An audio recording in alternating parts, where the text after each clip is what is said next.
আব্বা খাটে একা একা শুই, আমার অনেক শীত ধরে। ও শীত ধরে, তাহলে তোর মাইক কমানি, খাতা কমলা বেসরি দিবেনি, তাই আর শীত ধরবেন না। চোরের বেটা মনে হয় আমার কথা বোঝে না। যেভাবে কথাছু চোরের বেটা কিছু বোঝে না, চোর তো তাহলে তোর দাদাই এলো, কি কবু ভালো রেখো।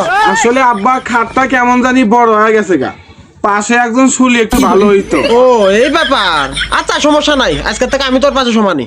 আরে আব্বা তুমি আমার কথা বোঝই নাই। আমার বন্ধু রকি বিয়ে হচ্ছে, ও বউ নিয়ে হইয়া থাকে। উই আমাক কইছে বউ নিয়ে হইয়া থাকলে বলে জাত ধরে না। এই দেখো আমার এখন কিরম শীত ধরে, দুপুর 2টা বাজে, তাও আমি শীতের কাপড় গায়ে দিয়ে আছি। আমার একটা ব্যবস্থা হয়ে দাও। ও তাহলে এই ব্যাপার, তুই কি বুঝাবার চাস, তুই কি বিয়ে করবো? আব্বা এবার বুঝছাও। শুয়ারে বাচ্চা খালি দিয়ে ভাত খাও না, বিয়ে শুধাইছে। আরে আব্বা সমস্যা নাই, বউ ছাড়াও শীত যায়।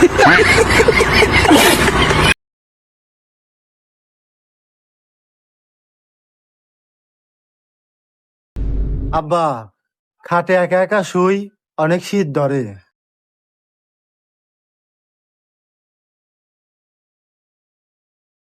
তোরের বেটা আমার কথা বোঝে না।